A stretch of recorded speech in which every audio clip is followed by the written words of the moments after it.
Students, अभी हमने देखा बेटा ध्रुवण के बारे में। ध्रुवण के बारे में आपने को बहुत सारी बातें सीखी कि ध्रुवण किस तरीके से होता है, क्या होता है। ध्रुवण के थ्रू आपके दिमाग में सबसे मेन बात ये अब ये बन जानी चाहिए बेटा कि हर यौगिक जो कि धातु और अधातु के मध्य बनेगा, जरूरी नहीं होगा कि वो आयनिक लक्षण वाला ही हो, उसके अंदर सहसंयोजक लक्षण भी अधिक मात्रा में पाए जा सकते हैं। अर्थात हर यौगिक जो कि धातु और अधातु के मध्य बनेगा, अब आप उसको ध्यान से देख करके बताएंगे कि क्या उसमें आयनिक लक्षण अधिक होंगे या फिर उसमें सहसंयोजक लक्षण अधिक होंगे। अब इसके आधार पर क्या होता है कि जैसा अभी तक आप बचपन से पढ़कर आए हैं, अपने आप छोटी क्लासेस के अंदर पढ़कर आते हैं कि धातु अधातु के मध्य का यौगिक तो आप क्या बनाते हैं बेटा, आयनिक बनाते हैं। पर अभी आपने क्या सीखा बेटा, ऐसा नहीं होगा। तो इससे क्या होता है, दिमाग में कंफ्यूजन क्रिएट हो जाता है, एक प्रॉब्लम अपनी क्रिएट हो जाती है कि हम कैसे पता करेंगे कोई कंपाउंड हमें जो दिया हुआ है उसका नेचर आयनिक होगा या कोवलेंट होगा, हम उसके बारे में कैसे बताएंगे कि वह आयनिक होगा या वह सहसंयोजक होगा। तो मैं आपको बेटा कुछ इंपॉर्टेंट बातें बता रहा हूं, इन इंपॉर्टेंट बातों को आप गौर से देखें। इन बातों को अगर आप देखेंगे तो आपको बहुत अच्छे से क्लियर हो जाएगा और एग्जाम में जब क्वेश्चन आएगा तो आप उसको एकदम सही तरीके से करेंगे, आप वहां पर कंफ्यूजन क्रिएट नहीं होने देंगे।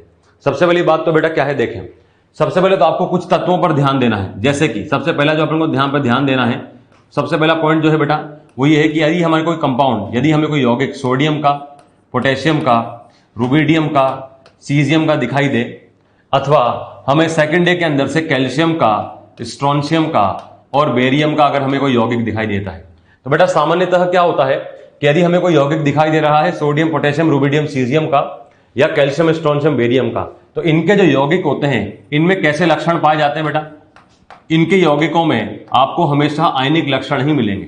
मतलब ये आयनिक यौगिक कहे जाएंगे। इनके जो यौगिक बन रहे हैं वो कैसे नेचर के होंगे, वो आयनिक नेचर के होंगे, उसमें आयनिक लक्षण होंगे। जैसे मान लीजिए मैंने आपसे बोला NaCl, तो NaCl किसका यौगिक है, सोडियम का। आंख बंद करके बोल दिया आपने कि वो क्या होगा, आयनिक होगा, उसको आप आयनिक मान करके चलेंगे। जैसे मान लीजिए मैंने आपसे बोला कंपाउंड आया CaCl2, तो CaCl2 कैल्शियम का मिल गया, आंख बंद करके आप क्या बोल देंगे बेटा, वो क्या हो जाएगा अपने पास में, आयनिक हो जाएगा। जैसे मैंने आपसे बोला बेटा BaCl2, तो बेटा BaCl2 भी क्या हो जाएगा, बेरियम का यौगिक है, अर्थात वह भी आयनिक हो जाएगा। मान लीजिए मैंने आपसे बोला Ki, तो बेटा Ki का मतलब किसका यौगिक है, पोटेशियम का, अर्थात वो भी क्या हो जाएगा, आयनिक हो जाएगा। तो सबसे पहली बात तो दिमाग में आपको ये लेकर के चलनी है कि सोडियम, पोटेशियम, रुबिडियम, सीजियम और कैल्शियम, स्ट्रोंशियम, बेरियम के यौगिक जो होते हैं वह आयनिक यौगिक माने जाते हैं, उनमें आयनिक लक्षण अधिक पाए जाते हैं। अब इसके अलावा कुछ और तत्व ऐसे हैं जो कि फर्स्ट ए, सेकंड ए और एक तत्व जो अपना थर्ड ए से आता है एल्यूमिनियम, उसके बारे में मेन यहां पर बात करनी बहुत जरूरी है। देखिए बेटा 4 तत्वों के बारे में मैं बात करूंगा यहां पर। वो 4 तत्व कौन कौन से हैं? पहला तत्व है अपने पास में लिथियम, दूसरा तत्व आएगा बेटा अपने पास में मैग्नीशियम, तीसरा आएगा अपने पास में एल्यूमिनियम और चौथा बेटा अपने पास में आएगा बेरिलियम। एक्चुअली में बात यह होती है कि ये जो 4 तत्वों के नाम मैंने आपको यहां पर बताए हैं, जब आप इनकी यौगिक बनाते हैं किसके साथ में, एकल ऋणावेशित ऋणायन के साथ। किसके साथ में बेटा, एकल ऋणावेशित। अब एकल ऋणावेशित का मतलब क्या हो गया, एकल ऋणावेशित का मतलब यह हो गया कि जिस पर एक नेगेटिव चार्ज होगा, या फिर हम यूं बोले कि इसको ऐसा बोल सकते हैं बेटा, या तो एकल ऋणावेशित हो या फिर एकल परमाणवीय हो, या तो एकल ऋणावेशित हो या फिर एकल परमाणवीय हो। इसको हम एकल परमाणवीय भी बोल सकते हैं बेटा। एकल परमाणवीय का मतलब क्या हो गया, जैसे कि हम बात करें बेटा जब कभी अपने पास में जो ऋणायन होगा वह एकल स्थिति में होगा। जैसे कि हम बात करें बेटा Cl-। अब Cl- क्या है बेटा, एक क्लोरीन है, माइनस चार्ज है, अर्थात वह अपने पास एकल परमाणु या फिर वह एकल ऋणावेशित में आ जाएगा। जैसे मान लीजिए अपने पास में आया बेटा O के ऊपर -2। अब O के ऊपर -2 तो एकल ऋणावेशित भले नहीं है, पर एक तो O है, अर्थात वह क्या आएगा, एकल परमाणुीय ऋणायन में आ जाएगा। तो हमें चार्ज को नहीं देखना है, हमें उस पर देखना है कि जो कि स्पीशी हमारे साथ जुड़ रही है, वो प्रजाति जो हमारे साथ जुड़ रही है, अगर वह हमारे पास में एकल परमाणुीय है या फिर अगर वह हमारे पास में नॉर्मली स्थिति देखा जाए अगर एकल ऋणावेशित हो गया, मतलब एकल परमाणुीय भी हो और एकल ऋणावेशित अगर हो तो अच्छी बात, परंतु वो बहु ऋणावेशित भी हो सकता है। जैसे O-2 भी आप क्या मानेंगे, इस कैटेगरी में मानेंगे। C के ऊपर -4 भी आप उसको इस कैटेगरी में मानेंगे। S के ऊपर -2 भी आप उसको इस कैटेगरी मानेंगे। मतलब मेन बात आपको यहां पर क्या ध्यान देनी है कि एकल परमाणुीय होना चाहिए, ऋणावेशित कुछ भी हो सकता है वो। अगर एकल है तो बहुत अच्छी बात, क्योंकि सामान्यतः आपको एकल वाले ही मिलेंगे, परंतु वो बहु भी हो सकता है। अब बात यहां पर यह है कि ये 4 तत्व जो है लिथियम, मैग्नीशियम, एल्यूमिनियम और बेरिलियम, इन चारों के लिए फाई का मान उच्च होता है। इन चारों के लिए फाई का मान उच्च होता है, अतः इसी वजह से इनके अधिकतर यौगिक जो होते हैं वो हमें सहसंयोजक लक्षण वाले प्राप्त होते हैं।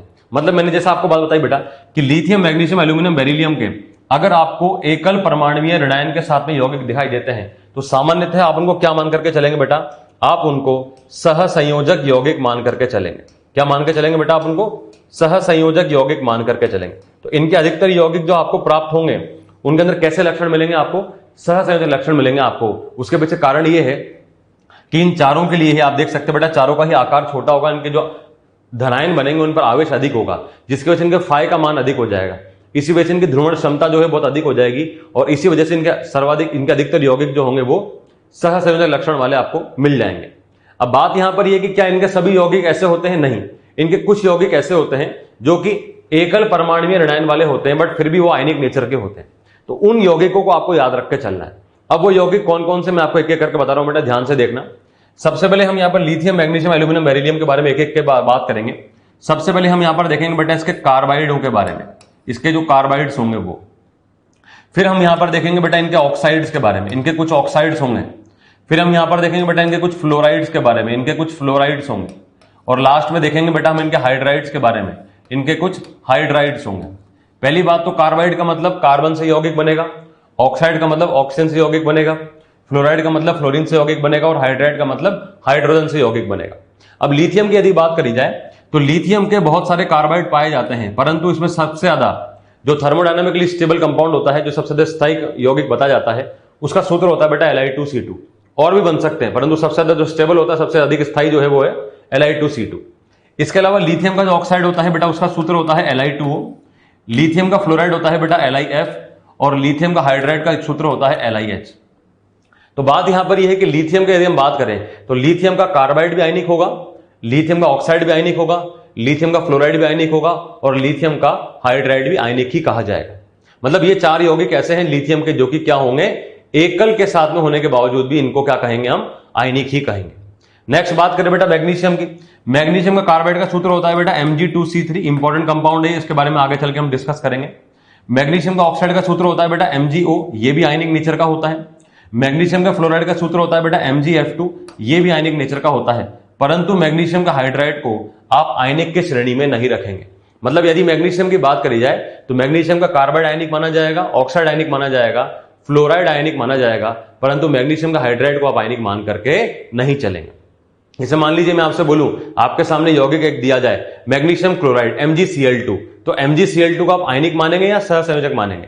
तो आपके दिमाग में क्या बात बन गई है? आपके दिमाग में बात बन गई है कि मैग्नीशियम के सिर्फ ये तीन यौगिक ही एकल के साथ में कैसे माने जाएंगे, आयनिक माने जाएंगे। जैसे मैंने बोला बेटा आपको MgCl2, तो MgCl2 श्रेणी में नहीं है, अर्थात उसको आप क्या कर देंगे, सहसंयोजक घोषित कर देंगे। इस तरीके से बात करी जाएगी। एल्यूमिनियम की बात करें बेटा, एल्यूमिनियम का कार्बाइड का सूत्र होता है बेटा Al4C3, ये आयनिक नेचर का होता है। एल्यूमिनियम का ऑक्साइड बहुत ही फेमस कंपाउंड है बेटा Al2O3, इसमें आयनिक गुण होते हैं। एल्यूमिनियम का फ्लोराइड का सूत्र होता है बेटा AlF3, इसमें आयनिक गुण होते हैं। परंतु एल्यूमिनियम का हाइड्राइड को आप आयनिक मान करके नहीं चलेंगे। इसका मतलब एल्यूमिनियम का कार्बाइड, ऑक्साइड और फ्लोराइड ये तीनों ही यौगिक क्या होंगे, आयनिक होंगे। इसका हाइड्राइड आयनिक नहीं होगा। नेक्स्ट बात करें बेटा बेरिलियम की, तो बेरिलियम के अंदर तो इतना अधिक फाई का मान है कि इसका सिर्फ और सिर्फ कार्बाइड जो होता है वह आयनिक लक्षण प्रदर्शित करता है। इसके अलावा कोई भी यौगिक जो बनेगा, बेरिलियम का ऑक्साइड भी आयनिक नहीं होगा, फ्लोराइड भी आयनिक नहीं होगा, और हाइड्राइड भी आयनिक नहीं होगा। तो बेरिलियम का सिर्फ और सिर्फ क्या होगा बेटा, कार्बाइड ही आयनिक माना जाएगा। अब इस तरीके से यदि हम सोचे बेटा, तो हमारे दिमाग में क्या पिक्चर बन जानी चाहिए, मैं आपको बात बता रहा हूं बेटा। हमारे दिमाग में पिक्चर ये बननी चाहिए कि चार तत्व जो हमें दिए गए हैं, पहले तो हम इन चारों तत्वों के बारे में विशेष तौर पर दिमाग में पॉइंट लेकर के चलेंगे। क्या पॉइंट लेकर के चलना है हमें इन चारों तत्वों के बारे में? हमें ये पॉइंट लेकर के चलना है कि जब भी कभी हमें लिथियम, मैग्नीशियम, एल्यूमिनियम और बेरिलियम के यौगिक दिखाई देंगे, किनके साथ में बेटा, एकल परमाणु ऋणायन के साथ। एकल परमाणु ऋणायन का मतलब क्या है, जहां पर एक होगा अपने पास है परमाणु जिस पर ऋणायन हो सकता है कुछ भी, -1, -2, -3, -4, परंतु परमाणु एक होगा। तो उनके साथ सर्वाधिक यौगिक जो होंगे, अधिकतर यौगिक जो होंगे वो क्या होंगे, सहसंयोजक लक्षण वाले होंगे। परंतु कुछ यौगिक ऐसे होंगे जो कि आयनिक लक्षण वाले होंगे। तो आयनिक लक्षण वाले यौगिक आपको हमेशा याद होने चाहिए। वो कौन कौन से हो गए बेटा? तो हमने इन चारों तत्वों के बारे में बात करी। सबसे पहले हम कार्बाइड के बारे में बात कर रहे थे, फिर हमने यहाँ पर ऑक्साइड की बात करी, फिर हमने यहाँ पर फ्लोराइड की बात करी, अंत में हमने यहाँ पर हाइड्राइड की बात करी। तो यदि हम लिथियम की बात करें तो लिथियम कौन कौन से यौगिक आयनिक माने जाएंगे? तो लिथियम का कार्बाइड, ऑक्साइड, फ्लोराइड, हाइड्राइड चारों आयनिक माने जाएंगे। मैग्नीशियम का कार्बाइड, ऑक्साइड, फ्लोराइड सिर्फ ये तीनों आयनिक माने जाएंगे। एल्यूमिनियम का भी कार्बाइड, ऑक्साइड, फ्लोराइड ये तीनों आयनिक माने जाएंगे। और बेरिलियम का सिर्फ और सिर्फ कार्बाइड ही आयनिक माना जाएगा। अर्थात इनको छोड़कर अगर आपके सामने कोई और यौगिक बनकर के आता है इन चारों तत्वों का, उनको आप क्या बोल सकते हैं, उनको आप सहसंयोजक बोल सकते हैं। जैसे मान लीजिए मैंने आपसे यौगिक बोला एक MgBr2, तो बताओ बेटा MgBr2 क्या होगा, आयनिक होगा या फिर सहसंयोजक होगा? तो दिमाग में क्या लेकर के चलना है कि मैग्नीशियम के सिर्फ ये 3 यौगिक ही एकल के साथ में क्या होते हैं, आयनिक होते हैं। इसके अलावा कोई और यौगिक आएगा तो हम उसको क्या मान लेकर चलेंगे, सहसंयोजक मान लेंगे। क्योंकि यौगिक जो हमें बोला गया है वो है MgBr2। MgBr2 इस कैटेगरी में नहीं आ रहा है, इसका मतलब ऑटोमेटिकली वो क्या हो जाएगा, सहसंयोजक हो जाएगा, कोवेलेंट हो जाएगा। जैसे मान लीजिए मैंने आपसे बोला AlCl3, तो क्या AlCl3 अपना इस श्रेणी में आ रहा है, नहीं, इसका मतलब AlCl3 क्या हो जाएगा, सहसंयोजक हो जाएगा। मान लीजिए मैंने आपसे बोला AlBr3, तो बताओ बेटा वो क्या होगा, तो वो भी सहसंयोजक हो जाएगा। मान लीजिए मैंने आपसे बोला AlH3, तो AlH3 नहीं हो रहा ना बेटा, एल्यूमिनियम का हाइड्राइड आयनिक नहीं है, इसका मतलब वो भी क्या होगा, सहसंयोजक हो जाएगा। मान लीजिए मैंने आपसे बोला AlF3, अब AlF3 श्रेणी में आ रहा है, इसका मतलब एल्यूमिनियम का फ्लोराइड क्या माना जाएगा, आयनिक माना जाएगा। मैंने आपसे मान लीजिए बोला बेरिलियम का ऑक्साइड BeO, तो BeO किस प्रकार का होगा, आयनिक होगा या सहसंयोजक होगा, तो बेटा आपने देखा बेरिलियम का सिर्फ और सिर्फ कार्बाइड आयनिक होता है, अर्थात बेरिलियम का ऑक्साइड सहसंयोजक होगा, बेरिलियम का फ्लोराइड भी सहसंयोजक होगा, बेरिलियम का हाइड्राइड भी सहसंयोजक होगा, तो बेरिलियम का क्लोराइड BeCl2, BeBr2, BeI2, ये सब यौगिक जो होंगे ये सब क्या होंगे बेटा, सहसंयोजक प्रकृति के ही होंगे। तो इस तरीके से पहली बात तो आपको दिमाग में ये लेकर के चलनी है, इन चारों तत्वों के अधिकतर यौगिक जो होते हैं वह सहसंयोजक प्रकृति के होते हैं, कुछ ही आयनिक नेचर के होते हैं जिनके बारे में हमने यहाँ पर डिस्कस कर लिया। ये बात तो करी हमने किन तत्वों के लिए बेटा, जब हमारे पास में एकल परमाणुीय ऋणायन है। परंतु दूसरा केस भी बनेगा अपने पास में, दूसरा केस अपने पास में यह बनेगा बेटा, यदि हमारे पास में कभी कोई धातु है और धातु का यदि हम यौगिक देखें किसके साथ में बेटा, बहु परमाणुीय या फिर बहुपरमाणुीय, यूं बोले बहुपरमाणुीय ऋणायन के साथ में। बहुपरमाणु ऋणायन का मतलब क्या हो गया बेटा, जिसको इंग्लिश में बोलते हैं बेटा पॉली एटॉमिक एनायंस। बहुपरमाणु ऋणायन का मतलब क्या हो गया, जैसे कि हम बात करें एग्जांपल के लिए कार्बोनेट CO3-2। अब आप देखें बेटा कि ये बहुपरमाणुीय ऋणायन क्यों है, क्योंकि इसमें बहुत सारे परमाणु हैं, नाम ही बोल रहा है बहुपरमाणुीय, पॉली एटॉमिक, एक कार्बन है, 3 ऑक्सीजन ऊपर से -2 चार्ज है, तो ये काफी बड़ा हो जाएगा, तो इसको क्या बोलेंगे हम, बहुपरमाणु। और एग्जाम्पल देख सकते हैं आप, लाइक फॉर एग्जाम्पल मैंने बोला बेटा आपको SO4-2 सल्फेट हो गया, अपने पास में NO3- हो गया, नाइट्रेट हो गया, अपने पास में HCO3- बाइकार्बोनेट हो गया, अपने पास में बेटा PO4-3 हो गया, फॉस्फेट हो गया, PO4-3 इत्यादि इत्यादि। मतलब हर वो ऋणायन जिसके अंदर 2 या उससे अधिक परमाणु उपस्थित होंगे उसको क्या कहा जाएगा बेटा, बहुपरमाणु ऋणायन कहा जाएगा। तो बात यहां पर यह है कि जब भी आप धातु का किसी यौगिक के साथ में, धातु का किसी बहुपरमाणु ऋणायन के साथ यौगिक देखेंगे, उसको आप किस श्रेणी में रखेंगे बेटा, उसको आप आयनिक की श्रेणी में रखेंगे। किसकी श्रेणी में रखेंगे बेटा, आप उसको आयनिक की श्रेणी में रखेंगे। जैसे मान लीजिए मैंने आपसे यौगिक बोला Na2CO3, तो Na2CO3 में जैसे आपने देखा कार्बोनेट, कार्बोनेट क्या है अपने पास में बहुपरमाणुीय, सोडियम क्या है धातु, अर्थात वही यौगिक क्या हो जाएगा, आयनिक यौगिक कहा जाएगा।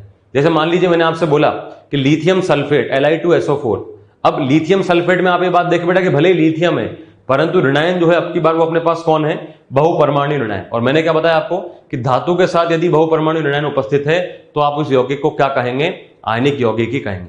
अर्थात भले ही यौगिक वो लिथियम का है परंतु अब की बार ऋणायन जो है वो कैसा है बेटा, बहुपरमाणुीय है, इस वजह से इस यौगिक को क्या कहा जाएगा, आयनिक कहा जाएगा। अर्थात लिथियम कार्बोनेट Li2CO3 हो गया, लिथियम नाइट्रेट LiNO3 हो गया, लिथियम सल्फेट Li2SO4 हो गया, इनको भी हम क्या मानेंगे, आयनिक की श्रेणी में ही मानेंगे। जैसे मान लीजिए मैंने आपसे यौगिक बोला BeCO3, तो जरा बताएं BeCO3 क्या होगा।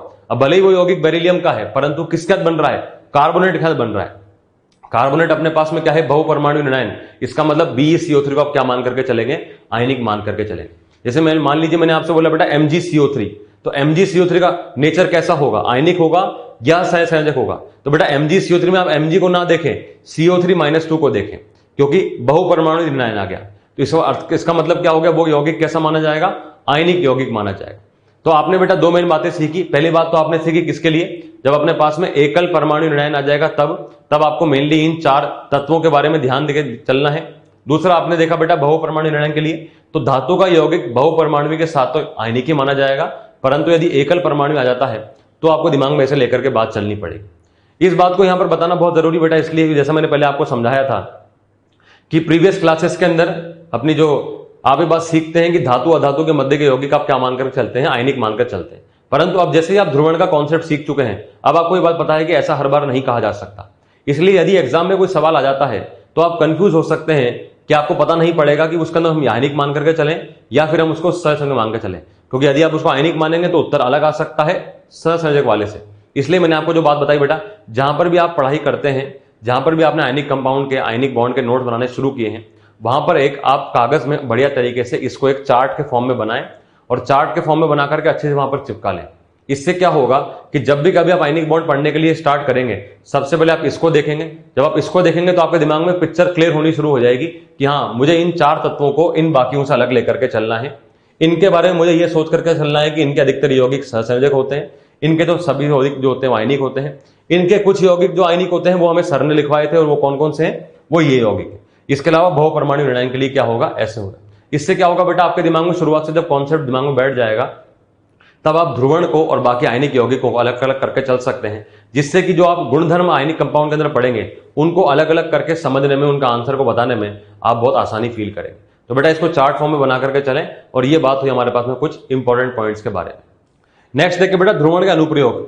अब हम बात करेंगे बेटा किसके बारे में, ध्रुवण के अनुप्रयोग के बारे में बात करेंगे। ध्रुवण के अनुप्रयोग किस प्रकार से इस्तेमाल करे जाते हैं, वेरी वेरी इंपॉर्टेंट कॉन्सेप्ट। और यहां पर मेनली बात करी जाएगी विलेयता को लेकर के। जो सॉल्युबिलिटी कॉन्सेप्ट हमने पहले सीखा था, ध्रुवणता कॉन्सेप्ट सीखने के पहले आपने जो सॉल्युबिलिटी कॉन्सेप्ट सीखा था, अब बात यहां पर यह है कि उसको अप्लाई कैसे करेंगे। तो ध्रुवण के बारे में कुछ इंपॉर्टेंट बातें देखेंगे बेटा, किस तरह से इसको अप्लाई करा जाता है। विलेयता, विलेयता में हमने क्या बात सीखी थी बेटा, कि जो समान होता है वो समान में विलय करने की कोशिश करता है। लाइक डिजोल्व लाइक बताया था मैंने आपको बेटा, कि जो ध्रुवित होता है वो ध्रुवित को घोलने की कोशिश करता है, और जो अध्रुवित होता है वो अध्रुवीय को घोलने की कोशिश करता है। वही कॉन्सेप्ट वापस से बताया गया है कि समान समान को घोलने का कार्य करेगा, समान समान को विलय करता है। नेक्स्ट बात देखें बेटा, आयनिक यौगिक ध्रुवीय विलायक जैसे कि वाटर में विलय होते हैं। ये बात हम पहले सीख करके आ चुके हैं, क्योंकि आयनिक यौगिक में ऑलरेडी चार्ज होता है और वाटर एक द्विध्रुव होता है, तो वहां पर आकर्षण होने की वजह से वो सॉल्युबल हो जाते हैं, विलय कहलाते हैं। नेक्स्ट पॉइंट, ध्रुवीय सहसंयोजक यौगिक ध्रुवीय विलायक जैसे एसीटोन ईथर में विलय होते हैं, बिल्कुल सही बात है। और एग्जांपल LiCl बेंजीन विलय होता है। तो LiCl का यौगिक नेचर कैसा है बेटा, मैंने बताया था बेटा आपको LiCl कैसा है, सहसंयोजक लक्षण का होगा। लिथियम का फ्लोराइड, ऑक्साइड, कार्बाइड और हाइड्राइड ये आयनिक होते हैं। लिथियम क्लोराइड तो सहसंयोजक वाला होगा, अर्थात उसको अध्रुवीय की श्रेणी में रखा जाएगा। और जब वो अध्रुवीय की श्रेणी में रखा जाएगा, इसका मतलब वो क्या होगा, किसी अध्रुवीय विलायक के अंदर विलय होता हुआ दिखाई देगा। लाइक फॉर एग्जाम्पल बेंजीन, वो बेंजीन में क्यों विलय हो रहा है, क्योंकि उसके अंदर सहसंयोजक लक्षण की मात्रा अधिक है, इसलिए विलय हो रहा है। नेक्स्ट पॉइंट देखिए बेटा, अध्रुवीय यौगिक अध्रुवीय विलायक जैसे कि बेंजीन CCl4 में अधिक विलय होते हैं। ये बात हम बेटा सीख करके आ चुके हैं कि जो अध्रुवीय होता है वो अध्रुवीय में विलय होता है, और जो ध्रुवीय होता है वो ध्रुवीय में विलय होता है। ये बात हम ऑलरेडी सीख कर आ चुके हैं। नेक्स्ट बात देखिए बेटा, यहां पर एस ब्लॉक के आयनिक यौगिकों की विलयता। अब देखिए बेटा, वेरी इंपॉर्टेंट पॉइंट, विलयता आ गया हमारे पास। विलयता की यदि हम बात करें तो विलयता को बेटा हम 2 तरीके से देखेंगे। विलयता के जो क्वेश्चन होते हैं, कई बार बच्चों कंफ्यूज करते हैं, होते बहुत आसान है, पर बच्चों कई बार कंफ्यूज करते हैं, क्योंकि बच्चों को उसका तरीका पता नहीं होता कि क्वेश्चन में अप्लाई कैसे करना होता है। तो सबसे पहले हमारा काम यह होगा, विलयता क्रम बताने के लिए सबसे पहले हम लोग ब्लॉक वाइज कंपेरिजन करके चलेंगे। सबसे पहले हम एस ब्लॉक वाले को देखेंगे, एस ब्लॉक वालों के बाद हम पी और डी ब्लॉक वालों को एक साथ देखेंगे। अब एस ब्लॉक वालों के लिए किस प्रकार देखा जाएगा और पी और डी ब्लॉक वालों के लिए क्या गुण देखा जाएगा, इनको हम एक एक करके सेपरेट स्टडी करते हैं। तो सबसे पहला काम तो हमारे हो गया, हम ब्लॉक वाइज देखेंगे। चूंकि हम पहले यहां पर एस ब्लॉक वालों में बात कर रहे हैं, तो एस ब्लॉक वालों के लिए क्या होगा बेटा, देखें विलयता जो होती है वो जल योजन ऊर्जा के समानुपाती होती है। ये बात आप जानते हैं बेटा, जल योजन ऊर्जा जिसको कि हमने हाइड्रेशन एनर्जी के नाम से बताया था आपको, HE के नाम से बताया था, याद है बेटा आपको, हाइड्रेशन जल योजन के बारे में हमने पढ़ा था। नेक्स्ट, विलयता जो होती है वो जालक ऊर्जा के समानुपाती, इनवर्सली प्रोपोर्शनल होती है, व्युत्क्रमानुपाती होती है। जालक ऊर्जा क्या होती है बेटा, याद होगा आपको, लैटिस एनर्जी, लैटिस एनर्जी होती है। इसका मतलब जिसके लिए जल योजन ऊर्जा की मात्रा अधिक होगी वहां पर विलयता अधिक हो जाएगी, और जैसे जालक ऊर्जा की मात्रा अधिक होगी वहां पर विलयता कम हो जाएगी। तो बहुत आसान तरीका है कंपेयर करने का, नहीं इतना आसान भी नहीं है। क्यों नहीं है आसान, इस बात को समझे बेटा। देखें, जब हमने हाइड्रेशन एनर्जी की बात करी थी और लैटिस एनर्जी की बात करी थी, तो दोनों में एक बात समान थी कि दोनों समान कारकों पर निर्भर करते हैं, दोनों ही डिपेंड करते हैं आवेश पर। आवेश की मात्रा बढ़ती है तो लैटिस एनर्जी बढ़ता है, हाइड्रेशन एनर्जी बढ़ता है, और व्युत्क्रमानुपाती होते हैं बेटा किसके, ये आकार के। अब इससे फर्क क्या पड़ेगा, इस बात को देखें बेटा, फर्क यह पड़ेगा कि विलयता के बारे में यदि बात करी जा रही है तो विलयता जलयोजन के तो समानुपाती है, परंतु जालक के व्युत्क्रमानुपाती है। अर्थात यदि हम किसी तत्व के लिए, यौगिक के लिए बात करें, तो हम कैसे कंपेयर करके बताएंगे, हम कैसे तुलना कर सकते हैं, क्योंकि यदि आवेश बढ़ेगा तो हाइड्रेशन बढ़ेगा, बिल्कुल सही बात है, परंतु लैटिस भी बढ़ेगा, जालक भी बढ़ेगा। यदि किसी का आकार बढ़ता है तो हाइड्रेशन घटेगा, परंतु लैटिस भी तो घटेगा। तो हम कैसे तुलना करके बताएंगे। तो चूंकि हाइड्रेशन और लैटिस एनर्जी दोनों आगे के समान कारकों पर निर्भर करते हैं, इसलिए आसानी तरीके से नहीं बताया जा सकता है कि विलयता के क्रम क्या हों। और एग्जाम में हमसे इस प्रकार के सवाल पूछे जाते रहे हैं कि जरा इनमें विलेयता क्रम बताइए, या फिर ये बताइए कि इनमें सर्वाधिक विलेय कौन होगा, सबसे अल्प विलेय कौन होगा, सबसे न्यूनतम विलेय कौन होगा। इस प्रकार के क्वेश्चन एग्जाम्स में पूछे जाते रहे। तो मेनली बात तो बेटा यहां पर यह कि सॉल्युबिलिटी की बात करी जाए, विलेयता की बात करी जाए, तो विलेयता के जो क्रम होते हैं वो हमारे KSP सॉल्युबिलिटी प्रोडक्ट पर निर्भर करते हैं। अब सॉल्युबिलिटी प्रोडक्ट पर निर्भर करते हैं, KSP के मान पर निर्भर करेंगे, तो KSP का मान हम हर किसी के लिए याद नहीं रख सकते हैं। तो जब हमने बहुत सारे KSP के मान देखे अलग अलग प्रकार के यौगिकों के लिए, खास करके एस ब्लॉक के लिए, तब वहां पर से कुछ इंपॉर्टेंट बातें निकल करके आई। मतलब वो हमारे पास में कुछ इंपॉर्टेंट डिडक्शंस निकल करके आए, उनको हमने एज अ शॉर्ट ट्रिक बना करके आपके सामने पेश करने की कोशिश करी। तो बात यहां पर एक बेटा मैं आपको यहां पर भी 2 पॉइंट बताऊंगा, ये दोनों ही पॉइंट कॉन्सेप्चुअल नहीं है, ये दोनों ही पॉइंट शॉर्ट ट्रिक के पॉइंट है। पर ये पॉइंट है कि अगर आपको ये पॉइंट याद रहेंगे तो आपके जो क्वेश्चंस होंगे वो सही हो जाएंगे without knowing the knowledge of KSP। जैसा मैंने बताया बेटा आपको कि सॉल्युबिलिटी एसेंशियली डिपेंड करती है KSP के मान पर। KSP के मान के आधार पर बताया जाएगा कि कौन अधिक विलेय होगा और कौन कम विलेय होगा। परंतु हम सबके KSP के मान याद नहीं रख सकते हैं, इसलिए हम यहां पर आपको एक शॉर्ट ट्रिक बताने वाले हैं। अब वो शॉर्ट ट्रिक क्या है बेटा, ध्यान से देखें। शॉर्ट ट्रिक ये है, यदि उभयनिष्ठ आयन छोटा है तो लैटिस एनर्जी को प्रभावी माना जाएगा। अब पहली बात तो ये उभयनिष्ठ आयन का मतलब क्या होता है और प्रभावी मानने का मतलब क्या होता है, दोनों बातों को हम एक एक करके डिस्कस करेंगे। पहले आप यहां पर समझें कि छोटा क्या है, तो छोटा आयन का मतलब क्या होता है। तो कुछ आयनों की श्रेणी ऐसी बना दी गई है जिसको कि हम छोटा मान करके चलते हैं। ये ट्रिक का तरीका है बेटा, जिसको कि हम छोटा मान करके चलेंगे। अब वो कौन कौन से होंगे देखे बेटा, fluoride F-, O-2, OH-, lithium plus, magnesium +2, beryllium +2 etcetera. यदि हमारे पास में कभी ये सब आयन आ जाते हैं तुलना करने के लिए, तो इनको हम क्या मानेंगे बेटा, छोटा आयन मानेंगे। अब उभयनिष्ठ का मतलब क्या होता है बेटा, जो आपके सामने श्रेणी दी जाएगी तुलना करने के लिए, उनके अंदर यदि मान लीजिए कहीं पर आपको F- दिख जाए, जैसे कि मैं आपसे बात करूं NaF, KF, RbF, CSF, इनमें सब में क्या उभयनिष्ठ है, F, अर्थात अब आप F- को यहां पर लेकर चल सकते हैं। तो ऐसे यहां पर कंपेरिजन करा जाएगा। तो जब हमारे पास में उभयनिष्ठ आयन जो होगा, यदि वो छोटा हुआ, तब वहां पर हम लैटिस एनर्जी को प्रभावी मानेंगे। मतलब अब जो क्रम लैटिस एनर्जी का आएगा उसके आधार पर विलेयता को बताया जाएगा। नेक्स्ट पॉइंट, इसके बाद यदि उभयनिष्ठ आयन हमारे पास बड़ा है, यदि उभयनिष्ठ आयन हमारे पास बड़ा है तो हाइड्रेशन एनर्जी को प्रभावी माना जाएगा। अब बड़े का मतलब क्या होता है, तो कौन कौन सा आयन देखे बेटा, सामान्यतः यहां पर जो बहुपरमाणुविक ऋणायन होते हैं उनको बड़े की श्रेणी में रखा जाता है। बहुपरमाणुविक ऋणायन का मतलब क्या होता है बेटा, जहां पर बहुत सारे परमाणु मिलकर के एक ऋणायन का निर्माण कर रहे होंगे। इसके बारे में हमने देखा था बेटा। तो जैसे like for example CO3-2, SO4-2, देखे बेटा ये बहुपरमाणुविक है ना, एक सल्फर 4 ऑक्सीजन ऊपर से -2, काफी बड़ा होगा। Nitrate, perchlorate, bicarbonate, caesium plus इत्यादि। तो यदि आपके पास में कभी उभयनिष्ठ में ये तत्व आपको मिल गए, ये सब आयन यदि आपको मिल गए, तब आप क्या मानेंगे, इनको बड़ा मान करके चलेंगे। और बड़ा मानने का मतलब यह है कि यहां पर तुलना करने के लिए, विलेयता की तुलना करने के लिए आप हाइड्रेशन एनर्जी को, जलयोजन ऊर्जा को प्रभावी मान करके चलेंगे। मतलब मेरे कहने का यहां पर यह है, आप ध्यान से समझे बेटा, कि यदि लैटिस एनर्जी का मान बढ़ेगा तो वहां पर जो हमारी विलेयता है उसका मान घटेगा, विलेयता का मान घटेगा। और यदि हमारे पास में हाइड्रेशन एनर्जी का मान बढ़ेगा, इसका मतलब विलेयता का मान बढ़ेगा। विलेयता का मान क्या होगा बेटा, बड़ा बताया जाएगा। अब इसको किस प्रकार से अप्लाई करा जाता है, तो मैंने अच्छा बताया बेटा आपको, ये 2 शॉर्ट ट्रिक इनको आप आसान तरीके से याद रख सकते हैं कि छोटे आयन कौन कौन से बेटा, F-, O-2, OH-, H-, lithium plus, magnesium +2, beryllium +2, ये सब क्या है हमारे पास छोटे आयन होंगे। ये उभयनिष्ठ अगर होंगे, इसका मतलब वहां पर लैटिस एनर्जी के आधार पर तुलना करी जाएगी। जो क्रम लैटिस एनर्जी चालक ऊर्जा का आएगा उसका ठीक उल्टा क्रम विलेयता का आएगा। इसके अलावा यदि हमारे पास उभयनिष्ठ आयन बड़ा मिल गया, हमें बड़े आयन मिलने का मतलब क्या हो गया, जैसे कि हमारे पास कोई बहुपरमाणुविक ऋणायन मिल गया, कार्बोनेट मिल गया, सल्फेट मिल गया, नाइट्रेट मिल गया, परक्लोरेट मिल गया, बाइकार्बोनेट मिल गया, या फिर सीजियम मिल गया, ये बड़ा आयन होता है, सीजियम काफी बड़ा होता है। तो जब ये हमारे पास इन सबके उभयनिष्ठ मिल जाएंगे, तब हम क्या करेंगे, इनको बड़े आयन के आधार पर तुलना करेंगे जलयोजन ऊर्जा, हाइड्रेशन एनर्जी के आधार पर।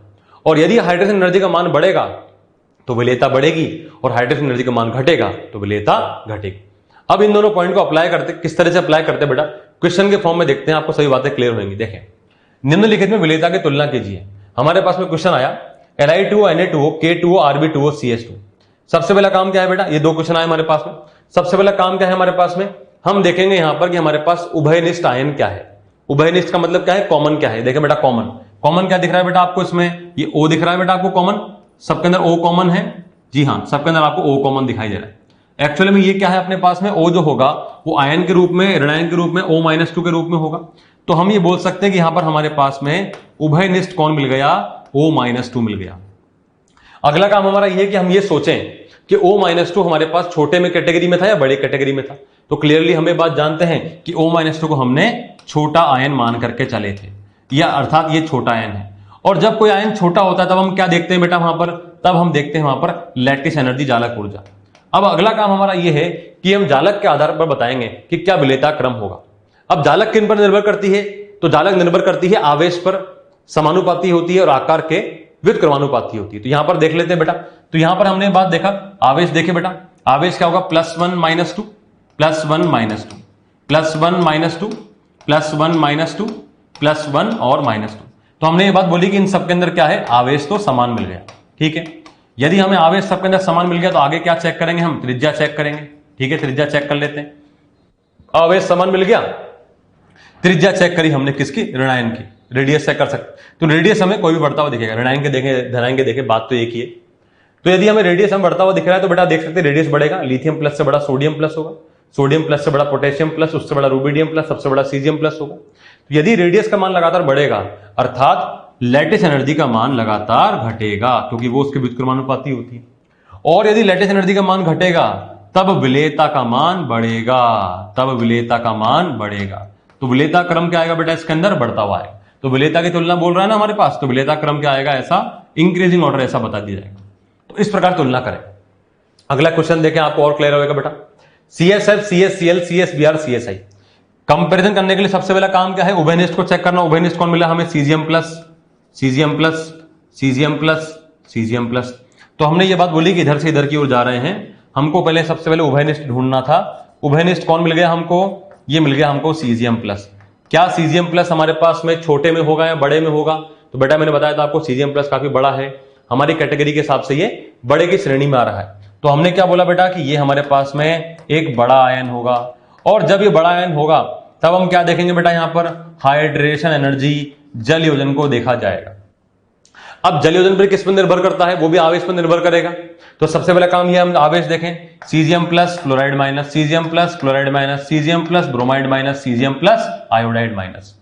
तो सबके अंदर आवेश तो समान आ गया। तो ठीक है, हमने यहां पर लिख दिया कि आवेश हमें समान दिखाई दे रहा है। ठीक है, हमने बोल दिया कि आवेश हमें समान दिखाई दिया, कोई बात नहीं। इसके बाद हमने क्या बोला, आवेश समान दिख गया, हमें फिर रेडियस चेक करना होता है। हम बोलेंगे यहां पर रेडियस, तो बेटा यहां पर धनायन तो सबके अंदर समान है, ऋणायन को चेक कर लेते हैं। कोई भी रेडियस बढ़े, यदि रेडियस का मान बढ़ता हुआ दिखाई दे रहा है तो रेडियस बढ़ रहा है ना बेटा, F माइनस से बड़ा, Cl माइनस से बड़ा, Br माइनस से बड़ा, I माइनस। यदि रेडियस का मान बढ़ेगा तो हाइड्रेशन एनर्जी का मान घटेगा, और यदि हाइड्रेशन एनर्जी का मान घटेगा, जलयोजन का मान घटेगा, अर्थात विलेयता भी घटेगी, अर्थात विलेयता भी घटेगी। विलेयता क्रम क्या आएगा, डिक्रीजिंग। विलेयता क्रम कुछ इस प्रकार मिलेगा, ये घटता हुआ क्रम मिलेगा। अब देखिए बेटा स्टूडेंट्स, अगला जो हमारे पास में क्वेश्चन आए, हमारे पास में दो क्वेश्चन हैं। पहला क्वेश्चन है हमारे पास में हाइड्रोक्साइड, जो कि सेकंड डे के हाइड्रोक्साइड दिए गए हैं। अगला है हमारे पास में सेकंड डे के सल्फेट दिए हुए। दोनों के बारे में हम तुलना करके देखते हैं किस प्रकार तुलना करेंगे। तो सबसे पहले हमारे को क्या करना होता है बेटा, उभयनिष्ठ आयन को सर्च करना होता है। उभयनिष्ठ आयन देखे बेटा, उभयनिष्ठ कौन मिलेगा आपको यहाँ पर, OH माइनस। ये मिल गया ना बेटा हमको OH माइनस, जो कॉमन है सबके अंदर, उसको हम क्या बोल रहे हैं, उभयनिष्ठ। ये हमें मिल गया उभयनिष्ठ आयन। ठीक है, हमने उभयनिष्ठ को देखा। अब उभयनिष्ठ OH माइनस को देखने के बाद हमारे दिमाग में क्या आना चाहिए कि क्या OH माइनस हमारे ट्रिक के हिसाब से छोटे आयन में है या बड़े आयन में। तो हमने क्या देखा था बेटा कि OH माइनस को हम क्या मानते हैं, छोटा आयन मान करके चलते हैं। तो हम इसको छोटे आयन के हिसाब से लेंगे। और जब हमारे पास में उभयनिष्ठ छोटा होता है तो हम क्या देखते हैं, लैटिस एनर्जी को देखते हैं, तब लैटिस एनर्जी वहां पर प्रभावी होगी। अब लैटिस एनर्जी को देखने के लिए पहले क्या देखा जाएगा, यहां पर आवेश देखा जाएगा। आवेश देखेंगे क्या आएगा बेटा, beryllium +2 OH minus, magnesium +2 OH minus, calcium +2 OH minus, strontium +2 OH minus, barium +2 OH minus. ये सब पर आवेश बता दिया। ठीक है, हम क्या बोलेंगे बेटा इसके अंदर, अब आवेश सबके अंदर समान हो गया, कोई बात नहीं। यदि हमारे पास आवेश समान हो जाता है तो आवेश समान होने के बाद हम क्या देखते हैं बेटा, यहां पर त्रिज्या को देखें। यह बात कही जा सकती है कि आकार जो है वो लगातार बढ़ रहा है, बेरिलियम से बड़ा, मैग्नीशियम से बड़ा, कैल्शियम से बड़ा, स्ट्रोंशियम से बड़ा, बेरियम। आकार बढ़ेगा, लैटिस एनर्जी जालक ऊर्जा घटेगी, जालक ऊर्जा घटेगी अर्थात विलेयता क्रम बढ़ेगा। तो विलेयता क्या होगी, हमें यहां पर बढ़ते हुए क्रम में दिखाई देगी। तो विलेयता क्रम क्या होगा बेटा, यहां पर ऐसा बढ़ता हुआ क्रम बता दिया जाएगा। नेक्स्ट देखिए बेटा, अगला है हमारे पास सल्फेट है सेकंड डे के। इनमें देखें एक एक करके। कॉमन आयन देखा उभयनिष्ठ SO4-2 होगा, यहां भी SO4-2, SO4-2, SO4-2, SO4-2, sulphate ion, ये सब कॉमन है। तो उभयनिष्ठ मिल गया हमको। उभयनिष्ठ कौन मिला? SO4-2। अब SO4-2 हमारी ट्रिक के हिसाब से छोटा है या बड़ा है? तो बेटा ये बहुपरमाणविक है, और बहुपरमाणु को हम लोग क्या मान करके चलते हैं? बड़ा आयन मान करके चलते हैं। तो ये तो हमें बड़ा हो गया, और बड़ा होने का मतलब क्या है कि हाइड्रोजन एनर्जी जलयोजन को देखा जाएगा, तो यहां पर हाइड्रोजन एनर्जी हमको बढ़ती हुई दिखाई देगी। अब यदि हाइड्रोजन एनर्जी प्रभावी है तो वो किस कारकों पर निर्भर करती है? तो वो भी आवेश पर निर्भर करती है। तो पहला काम भैया आवेश देखेंगे। आवेश देखा beryllium +2 SO4-2, magnesium +2 SO4-2, calcium +2 SO4-2, strontium +2 SO4-2, barium +2 SO4-2। तो बेटा सबके अंदर हमें आवेश तो समान दिखाई दी, कोई बात नहीं, हमने बोल दिया कि हमें यहां पर आवेश समान दिखाई दी। अब यदि आवेश की मात्रा समान है तो भी हम आगे चेक कर सकते हैं, किसके आधार पर? आकार या त्रिज्या के आधार पर। अगेन फिर से वही बात बोली जाएगी कि आकार जो है लगातार बढ़ रहा है। बेरिलियम +2 से बड़ा, मैग्नीशियम +2 से बड़ा, कैल्शियम +2 से बड़ा, स्ट्रोंशियम +2 से बड़ा, बेरियम +2, क्योंकि ये सभी तत्व एक वर्ग के तत्व हैं। ऊपर से नहीं जाएंगे, लगातार आकार बढ़ेगा। आकार बढ़ेगा, हाइड्रोजन एनर्जी जलयोजन ऊर्जा घटेगी। जलयोजन ऊर्जा घटेगी तो विलेयता भी घटेगी। तो विलेयता क्रम क्या आएगा बेटा? यहां पर घटता हुआ क्रम आएगा। तो विलेयता क्रम यहां पर क्या आएगा बेटा? घटता हुआ क्रम यहां पर कुछ इस प्रकार बताया जाएगा। तो ये हो जाएंगे बेटा हमारे पास कुछ क्वेश्चंस किसके? विलेयता के। इसी के आधार पर आपसे बेटा और भी सवाल पूछे जा सकते हैं। तो जितने भी सवाल आपसे पूछे जाएंगे उनको आप आसानी से कंपेयर करके बता सकते हैं। इसी के अंदर एक बात देखिए बेटा, कभी कभी आपको ऐसा सवाल मिलेगा कि आपके सामने 4 ऑप्शन देख करके बोलेगा कि जरा इनमें से बताइए कि किसके लिए जलयोजन ऊर्जा की मात्रा अधिक होगी जालक ऊर्जा से। अब कई बार बच्चे कंफ्यूज हो जाते हैं कि सर जलयोजन की मात्रा निकालना तो आपने सिखाया नहीं, जालक की मात्रा भी आपने निकालना सिखाया नहीं, तो कैसे कंपेयर करेंगे? तो वर्डिंग पे ध्यान दो बेटा, क्वेश्चन आपको घुमा करके पूछेगा। क्वेश्चन बेसिकली विलेयता का है। हो सकता है कुछ लोगों को ये बात समझ में आ गई हो, पर जिनको ये बात समझ में आई सुने ध्यान से कि किन के लिए जलयोजन ऊर्जा की मात्रा जालक ऊर्जा से अधिक है। तो जलयोजन की मात्रा जालक से अधिक होने का मतलब क्या है? कि विलेयता है। तो सर्वाधिक मात्रा अधिक होगी मतलब सर्वाधिक विलेय होगा। अब यदि मैं आपसे बोलता कि विलेयता क्रम बताओ तो फटाफट सभी लोग कर देते। तो ऐसे पॉइंट दिमाग में लेकर के चलें कि कभी कभी सवाल आपसे घुमा करके पूछा जा सकता है। तो पूरे कॉन्सेप्ट की थोरो स्टडी करके चले, अच्छे से कॉन्सेप्ट पढ़े। बहुत ही आसान क्वेश्चन आते हैं, जैसा भी आपने देखा बेटा। बस आपको यहाँ पर उभयनिष्ठ के बारे में पता होना चाहिए और हाइड्रोजन लैटिस के क्रम पता होने चाहिए। बहुत आसानी से यहाँ पर आप कंपेयर करके बता सकते हैं। नेक्स्ट बात करते हैं अब हम यहाँ पर पी और डी ब्लॉक के तत्वों के लिए। यदि हमारे पास जो यौगिक बनेंगे वो पी और डी ब्लॉक के बने, पी और डी ब्लॉक के धनायनों के बनेंगे, तब हम क्या करेंगे देखते हैं बेटा इसके अंदर। तो पी तथा डी ब्लॉक के आयनिक यौगिकों की विलेयता किस प्रकार से तुलना करी जाएगी देखते हैं इसके अंदर। तो यहां पर तुलना करने के लिए हम जो कॉन्सेप्ट यूज करेंगे वो होगा ध्रुवण। यहां पर मेनली जो कॉन्सेप्ट अप्लाई करा जाता है वो ध्रुवण कॉन्सेप्ट, पोलराइजेशन कॉन्सेप्ट का इस्तेमाल करा जाता है। और बात क्या होगी बेटा, यहां पर आप देखें ध्रुवण के बारे में हमने सीखा था कि ध्रुवण की मात्रा यदि बढ़ती है इसका मतलब सहसंयोजक लक्षण बढ़ते हैं। अब आप मुझे बात बताओ कि सहसंयोजक लक्षण बढ़ेंगे तो आयनिक लक्षण बढ़ेंगे या घटेंगे? तो सिंपल सी बात है, यदि सहसंयोजक लक्षण बढ़ेंगे तो आयनिक लक्षण यहां पर घटेंगे। अब आयनिक पानी में अधिक घुलता है या सहसंयोजक पानी में अधिक घुलता है? आयनिक पानी में अधिक घुलता है या सहसंयोजक पानी में अधिक घुलता है? तो कॉमन सेंस की बात है बेटा, आयनिक अधिक घुलेगा। क्यों? क्योंकि पानी क्या है? जल क्या है? ध्रुवीय विलायक। आयनिक में क्या है? ध्रुव, पोल्स हैं, चार्जेस हैं। तो जहां पर सहसंयोजक लक्षण अधिक होगा वहां पर आयनिक लक्षण कम होने की वजह से विलेयता भी कम बताई ही जाएगी। तो विलेयता का क्रम क्या हो जाएगा? क्रम कम हो जाएगा। इसका मतलब इस तरीके से हम लोग ध्रुवण को रिलेट कर सकते हैं विलेयता से। तो यहां पर क्या बात बोलेंगे बेटा कि यदि ध्रुवण की मात्रा बढ़ती है तो विलेयता की मात्रा घटती है। अर्थात उसी पॉइंट को यहां पर कहा गया है कि विलेयता जो होगा वो इनवर्सली प्रोपोर्शनल होगा सहसंयोजक गुण के, अर्थात कि ध्रुवण के। जहां पर ध्रुवण की मात्रा अधिक होगी वहां पर सहसंयोजक लक्षण अधिक होंगे, आयनिक लक्षण कम होंगे, विलेयता भी कम हो जाएगी। जहां सहसंयोजक कम होंगे, आयनिक अधिक होंगे तो विलेयता की मात्रा भी बढ़ जाएगी। तो देखिए बेटा इसका कुछ example, like for example AgF, AgCl, AgBr और AgI। अब ये 4 यौगिक जो हमारे पास आए ना, तो सबसे पहला काम हमारा क्या है, हम यहाँ चेक करेंगे यहाँ पर किसको, धनायन को या ऋणायन को, या फिर हम ये चेक करें कि वो जो हमारे पास यौगिक है वो कौन से ब्लॉक का बन रहा है। तो हमने बात देखा बेटा Ag क्या है हमारे पास, सिल्वर, आर्जेंटम कौन से ब्लॉक का हुआ, डी ब्लॉक का। तो सिल्वर डी ब्लॉक का है, अर्थात यहां पर हम तुलना करने के लिए कौन कॉन्सेप्ट का यूज करेंगे, ध्रुवण का इस्तेमाल करेंगे। अब हम किसके आधार पर बताएंगे देखते हैं। ध्रुवण की तुलना करनी है, हमें ध्रुवण देखना है, ठीक है। ध्रुवण देखने के लिए हम क्या करेंगे यहां पर, अब ध्रुवण किन किन बातों में निर्भर करता है उसको देखना पड़ेगा। सबसे पहला काम हमारा ये कि हम आवेश चेक करें। आवेश देखा हमने Ag plus F minus, Ag plus Cl minus, Ag plus Br minus, Ag plus Br I minus. तो ध्रुवण के हिसाब से बोलेंगे कि यहां पर लगातार जो हमारे पास आवेश है वो तो हमें समान दिखाई दे रहा है। पहला काम हमारा आवेश देखना होता है, हमने बोल दिया कि आवेश तो हमें समान दिखाई दिया, कोई बात नहीं। अब हम त्रिज्या चेक करेंगे, तो पहले हम चेक करते हैं बेटा किसको, धनायन को। अब धनायन से मतलब समान है, तो रेडियस धनायन सबके लिए समान बताया जाएगा। धनायन सबके लिए समान बता दिया हमने, ठीक है।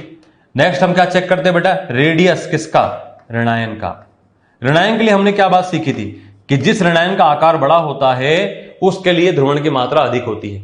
तो यहां पर आप देख सकते हैं बेटा F माइनस से बड़ा, Cl माइनस से बड़ा, Br माइनस से बड़ा, I माइनस, अर्थात ऋणायन का रेडियस बढ़ेगा। और जब ऋणायन का रेडियस बढ़ेगा इसका मतलब यहां पर ध्रुवण की मात्रा बढ़ेगी, और ध्रुवण की मात्रा बढ़ेगी तो सहसंयोजक लक्षण भी लगातार बढ़ेंगे, अर्थात आयनिक लक्षण यहां पर घटेंगे। और यदि आयनिक लक्षण यहां पर घटेंगे इसका मतलब विलेयता भी यहां पर घटेगी। तो विलेयता क्रम क्या आएगा बेटा, घटता हुआ क्रम आएगा। सबसे अधिक विलेय AgF, उससे कम AgCl, उससे कम AgBr और सबसे कम कौन होगा, AgI होगा। तो इस प्रकार से भी हमने देखा बेटा कि यदि हमारे पास में डी ब्लॉक के आ जाएंगे तो हम कैसे तुलना करके बताएंगे। और एग्जांपल देखते हैं बेटा इसके अंदर, निम्नलिखित प्रजातियों में विलेयता की तुलना कीजिए। क्वेश्चन आया अपने पास बेटा PbF2, PbCl2, PbBr2, PbI2। एक और क्वेश्चन आया बेटा SnCl2, SnCl4। दो क्वेश्चन आए बेटा, दोनों में कंपेयर करके देखते हैं। सबसे पहला काम क्या है हमारा, ये चेक करना कि जो गिवन है वो पी ब्लॉक डी ब्लॉक के हैं या एस ब्लॉक के हैं। तो बेटा पी ब्लॉक का, लेड पी ब्लॉक का तत्व होता है, कार्बन फैमिली का मेंबर होता है। टेन भी कार्बन फैमिली का मेंबर होता है, मतलब दोनों के दोनों ही हमें पी ब्लॉक के मिलकर, मतलब हमें यहां पर क्या यूज करना पड़ेगा, ध्रुवण कॉन्सेप्ट को यूज करना पड़ेगा। कैसे यूज करेंगे देखते हैं बेटा। ऋणायन के आकार पर बात कर रहे हैं बेटा, क्योंकि हमने पहले देख लिया यहाँ पर सबके अंदर चार्ज समान है। आप देख सकते हैं बेटा चार्ज क्या आएगा, +2 - 1 +2 - 1 +2 - 1 +2 - 1। तो बार बार हम नहीं बोल रहे हैं, लगातार आप खुद देख करके बता सकते हैं कि सबके अंदर आवेश की मात्रा समान है। आवेश की मात्रा समान है, धनायन भी समान है, डायरेक्टली हम ऋणायन की बात कर रहे हैं। ऋणायन का आकार बढ़ता हुआ दिखाई दे रहा है, ऋणायन का आकार बढ़ेगा, सहसंयोजक गुण बढ़ेंगे, क्यों, क्योंकि ध्रुवण बढ़ेगा। और यदि सहसंयोजक गुण बढ़ेंगे तो विलेयता घटेगी। तो विलेयता क्रम क्या होगा बेटा, डिक्रीजिंग। विलेयता क्रम को जिस प्रकार बताया जाएगा। नेक्स्ट है बेटा SnCl2, SnCl4। पहला काम क्या है, आवेश देखना। SnCl2 में 10 पर +2 चार्ज आएगा, SnCl4 में 10 पर +4 चार्ज आएगा।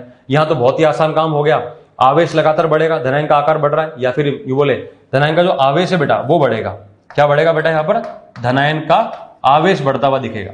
आवेश बढ़ेगा, आकार नहीं बढ़ेगा, आवेश बढ़ेगा। यदि धनायन का आवेश बढ़ेगा तो सहसंयोजक गुण बढ़ेंगे, इसका मतलब सहसंयोजक गुण बढ़ने का मतलब यहां पर विलेयता घटेगी।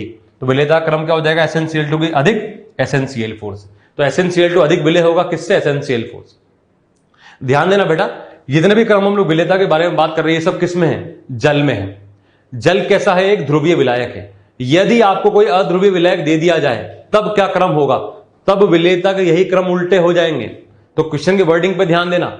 जैसे मान लीजिए मैं आपसे बात पूछूं कि इन चारों यौगिक में से PbF2, PbCl2, PbBr2, PbI2 में से सर्वाधिक विलेय कौन होगा बेंजीन में। तो बेंजीन में विलेय होने का मतलब क्या हो गया कि बेंजीन एक अध्रुवीय विलायक हो गया, और अध्रुवीय में तो जिसमें सहसंयोजक गुण अधिक होंगे वो विलेय होगा। तो जो क्रम अभी हमने जल के लिए बताया है, ठीक उल्टा क्रम किसी अध्रुवीय विलायक जैसे कि CH2 carbon disulphide, benzene, carbon tetrachloride इत्यादि में बताया जाएगा। तो ये बात दिमाग में विशेष तौर पर लेकर के चले कि सवाल में यदि आपको कोई माध्यम नहीं दिया हुआ है तो भी जल है, और जल बोल रहा है तो भी जल है, परंतु यदि कोई वो अध्रुवीय विलायक की बात कर रहा है तो आपके कान खड़े हो जाने चाहिए। आप कॉन्सेप्ट ध्यान से लगाएंगे, आप ये बात देख सकते हैं कि जो इसके अंदर सहसंयोजक अधिक होंगे वो अध्रुवीय में अधिक विलाय हो। या फिर आसान भाषा में बात करें बेटा कि मान लीजिए आपसे कोई अध्रुवीय विलायक की बात करता है तो पहले आप जल के हिसाब से क्रम बता देंगे, जल के हिसाब से कॉन्सेप्ट आप सीख चुके हैं, और जो जल के हिसाब से क्रम आएगा उसका ठीक उल्टा क्रम किसके लिए आ जाएगा, अध्रुवीय विलायक जैसे कि CCl4, CH2, बेंजीन इत्यादि के लिए बता दिया जाएगा। तो विलेयता के अंदर बेटा आपको कुछ मेन बातें आपको ये देखनी है, याद करके चलनी है। नेक्स्ट बात करें बेटा हम विलेयता के क्रम जिसमें अपवाद होता है। अब कुछ एक्सेप्शनल ऑर्डर बेटा जो कि इंपॉर्टेंट है एग्जाम पॉइंट ऑफ व्यू से, वो क्या क्या होते हैं देखे बेटा। सबसे फर्स्ट पॉइंट, सेकंड है कि जो फ्लोराइड से उनमें BeF2 जो है वो उच्च हाइड्रोजन एनर्जी कारण सर्वाधिक विलेय होता है। पहली बात तो समझे बात क्या है, देखें MgF2, CaF2, SrF2, BaF2, BeF2, ये BeF2 अलग से आगे क्यों चला गया इसके बारे में बात करी जा रही है। तो क्यों है, पहली बात तो आप समझे कि ये क्रम ऐसा क्यों आ रहा है। तो मैं डायरेक्टली बता रहा हूं बेटा, आपको अब तरीका सीख करके आ चुके हैं। पहला काम हमारा होता है कि हम ये चेक करें कि S ब्लॉक के हैं या P या D ब्लॉक के। तो हमने ये चेक कर लिया कि हमारे पास तो एस ब्लॉक के मिल गए, तो हमने बोल दिया कि एस ब्लॉक के हैं, अर्थात यहां पर हम जो ट्रिक हमको बताई गई है हम उसके आधार पर इस्तेमाल करेंगे। ट्रिक यूज करती है उभयनिष्ठ आयन को। उभयनिष्ठ चेक करा हमने, उभयनिष्ठ कौन है बेटा, एफ माइनस, सबके अंदर हमें एफ माइनस दिख गया, अर्थात हमने क्या बोल दिया, उभयनिष्ठ कौन है, एफ माइनस है। अब उभयनिष्ठ एफ माइनस, अगला काम है उभयनिष्ठ को चेक करना, वो छोटा है बड़ा है, तो एफ माइनस सबसे छोटा होता है। एफ माइनस छोटा है अर्थात वहां पर क्या बात यूज करी जाएगी, जालक ऊर्जा लैटिस एनर्जी का इस्तेमाल करा जाएगा। लैटिस एनर्जी का क्रम क्या होगा बेटा यहां पर, तो जालक ऊर्जा जो होती है वो आकार के, पहले तो आवेश पर निर्भर करती है, आवेश सब में समान हो गया, जो धनायन का आकार और ऋणायन का आकार हो उसके व्युत्क्रमानुपाती होती है। जैसे जैसे धनायन का आकार बढ़ेगा, आप देखिए बेटा यहां से लेकर यहां तक धनायन का आकार बढ़ेगा, धनायन का आकार बढ़ा, जालक ऊर्जा घटेगी, जालक ऊर्जा घटेगी तो विलेयता बढ़ेगी, तो विलेयता क्रम क्या होगा बेटा, लगातार बढ़ता हुआ है। अब बात यहां पर यह है कि इस BeF2 को सबसे पीछे होना चाहिए था, ना BeF2 को सबसे पीछे, क्योंकि इसका आकार सबसे छोटा है, तो जालक सबसे अधिक होगी तो विलेयता सबसे कम होगी, परंतु ये खिसक के आगे क्यों चला गया, इसके पीछे कारण क्या है बेटा, देखिए इसके पीछे कारण है इसकी उच्च हाइड्रेशन एनर्जी का होना। यह बात आप समझ सकते हैं बेटा कि बेरिलियम +2 जो है वो पूरे एस ब्लॉक के जितने भी हमारे पास धातु हैं उनके अंदर सबसे छोटा धनायन बनाएगा, क्योंकि बेरिलियम खुद ही सबसे छोटा होता है, बेरिलियम से बड़ा लिथियम होगा, तो लिथियम बेरिलियम दोनों छोटे होंगे और दोनों के अंदर बेरिलियम सबसे छोटा है तो उसका धनायन तो और भी छोटा होगा। तो जब बेरिलियम +2 का आकार बहुत ही छोटा है तो यहां पर जो जलयोजन होगा उसकी मात्रा बहुत अधिक हो जाएगी, और जलयोजन की मात्रा अधिक होने की वजह से वहां जो ऊर्जा उत्सर्जित है उसकी मात्रा कई गुना हो जाएगी। तो देखना चाहिए था हमें यहां पर लैटिस एनर्जी, पर बेरिलियम +2 के अंदर आकार बहुत छोटा है, आवेश बहुत अधिक है, तो फाई की मात्रा बहुत उच्च है, और फाई की मात्रा उच्च होने की वजह से जलयोजन बहुत अधिक होगा, तो जलयोजन ऊर्जा भी अधिक होगी, जिसकी वजह से यह खिसक के आगे आ जाता है। तो ये खिसक के सबसे आगे क्यों चला गया, उसके पीछे क्रम समझ में आगे बेटा आपको क्या है उसके पीछे कारण, कि यहां पर इसका उच्च हाइड्रेशन एनर्जी, उच्च जलयोजन ऊर्जा का होना। पहला पॉइंट तो आप ये याद रखेंगे। सेकंड पॉइंट याद रखना बेटा आपको, फर्स्ट ए में वर्ग में ऊपर से नीचे जाने पर कार्बोनेट और बाइकार्बोनेट की विलेयता बढ़ती है।